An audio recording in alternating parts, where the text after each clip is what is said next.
अच्छा, कभी सोचा है कि अगर न्यायपालिका मतलब जुडिशरी से कोई गलती हो जाए तो क्या होगा? किसी की जिंदगी और आज़ादी पर आखिरी फैसला कौन लेता है? जवाब जवाब छिपा है देश के सबसे ऊंचे पद यानी भारत के राष्ट्रपति के पद में। और ये सिर्फ एक पद की कहानी नहीं है, ये है शक्ति, संतुलन और न्याय की एक, कह सकते हैं, एक गहरी पड़ताल। एक पल के लिए सोचकर देखिए, कोई इंसान सालों से जेल में है, एक ऐसे जुर्म के लिए जो उसने किया ही नहीं। कानून के सारे दरवाजे बंद हो चुके हैं। तो क्या क्या कोई उम्मीद की किरण बाकी है? देखिए, ये कोई फिल्मी सवाल नहीं है।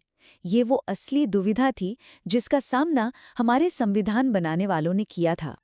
और पता है, उस नाउम्मीदी का जवाब वो छिपा है हमारे आज के सफर के पहले पड़ाव में, न्याय की आखिरी किरण।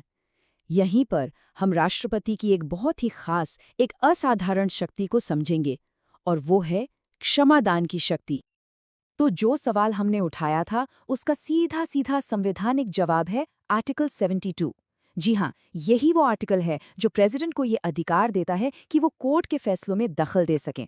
और ये दखल ये जीवन और मौत से जुड़े मामलों तक में हो सकता है। लेकिन देखिए, ये पावर कोई एक सीधा साधा हथियार नहीं है। ये असल में कई ऑप्शंस का एक सेट है और हर एक का मतलब अलग है। जैसे पार्डन, इसका मतलब है सजा पूरी तरह से खत्म, माफ।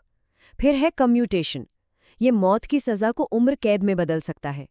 रिमिशन और रिस्पाइट, सजा का टाइम कम कर देते हैं। और रिप्रीव, तो समझिए फांसी पर एक तरह का पॉज बटन दबा देता है। हर एक शब्द दया का एक अलग चेहरा है। और बिल्कुल इसीलिए इस शक्ति को अक्सर न्याय की आखिरी किरण कहते हैं। ये सिर्फ एक लीगल प्रोसेस नहीं है, ये सख्त नियमों वाले हमारे सिस्टम में इंसानियत और करुणा का एक प्रतीक है। पर सवाल ये है कि इतना बड़ा फैसला जो किसी की जिंदगी बदल सकता है, ये लेता कौन है? क्या सच में कोई एक इंसान अकेले ही इतनी बड़ी पावर इस्तेमाल करता है? चलिए पता लगाते हैं। तो अब आते हैं हमारी कहानी के दूसरे चैप्टर पर, सलाह और हस्ताक्षर। और ये चैप्टर एक बहुत ज़रूरी राज खोलता है। वो ये कि प्रेसिडेंट इस सफ़र में कभी अकेले नहीं होते। उनके साथ कौन होता है? उनके साथ होते हैं प्राइम मिनिस्टर और उनकी काउंसिल ऑफ मिनिस्टर्स। और यहीं पर तस्वीर में आते हैं आर्टिकल 74 और 75। ये दोनों हमारे सिस्टम का एक, कह सकते हैं, गोल्डन रूल सेट करते हैं कि प्रेसिडेंट हमेशा प्राइम मिनिस्टर और काउंसिल ऑफ मिनिस्टर्स की सलाह पर ही काम करेंगे। और ये कोई छोटी मोटी टेक्निकल बात नहीं है, यही तो है पावर बैलेंस की असली चाबी। इसे ऐसे समझिए जैसे गवर्नेंस के दो पिलर्स हों।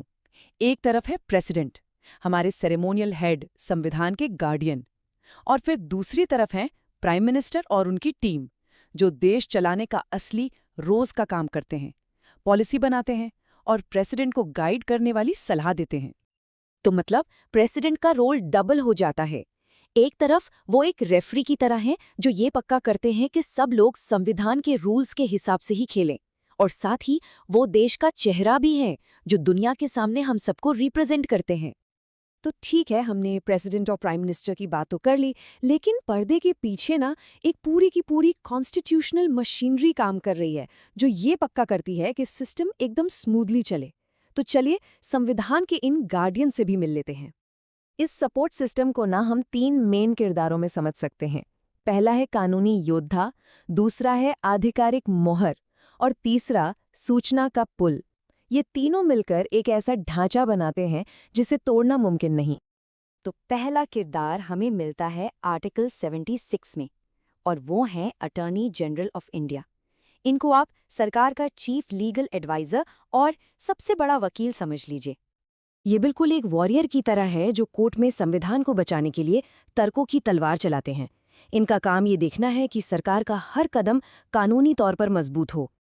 अब आता है दूसरा किरदार आर्टिकल 77 से। ये आर्टिकल कहता है कि सरकार का हर काम, हर एक्शन फॉर्मली प्रेसिडेंट के नाम पर ही होता है। उनका सिग्नेचर वो मंजूरी की ऑफिशियल सील है, एक ऐसी मोहर जो पूरे देश के अधिकार और सम्मान का प्रतीक है। और फिर आता है तीसरा और शायद सबसे जरूरी किरदार, आर्टिकल 78। पता है ये क्या करता है? ये प्राइम मिनिस्टर पर एक ड्यूटी डालता है। ड्यूटी ये कि सरकार में जो भी चल रहा है उसकी पूरी पूरी जानकारी प्रेसिडेंट तक पहुंचाते रहना है। और यही चीज़ प्राइम मिनिस्टर और प्रेसिडेंट के बीच एक भरोसे और गाइडेंस का पुल बनाती है। ये ब्रिज ही ये पक्का करता है कि हमारे हेड ऑफ स्टेट सिर्फ नाम के लिए ना हो, बल्कि वो एक वेल इन्फॉर्म्ड, एक समझदार सलाहकार भी हों। तो चलिए अब इन सारे टुकड़ों को एक साथ जोड़कर देखते हैं। क्षमादान की शक्ति से लेकर सलाह के सिस्टम तक ये पूरा का पूरा ढांचा सिर्फ एक चीज के इर्द गिर्द घूमता है, पावर और बैलेंस। तो आइए अब पूरी तस्वीर को समझते हैं। तो सवाल ये है कि ये इतना कॉम्प्लेक्स सा दिखने वाला सिस्टम आखिर बनाता क्या है? ये बनाता है न्याय के लिए एक आखिरी उम्मीद। ये हमें एक ऐसा हेड ऑफ स्टेट देता है जो रूलर नहीं, गार्डियन है। ये सलाह, सहमति और इन्फॉर्मेशन का एक लगातार फ्लो बनाता है। और आखिर में ये एक बहुत ही पावरफुल ऑफिस बनाता है जिसे हमारे डेमोक्रेटिक स्ट्रक्चर ने बड़ी सावधानी से बैलेंस किया हुआ है, जो हमें आखिर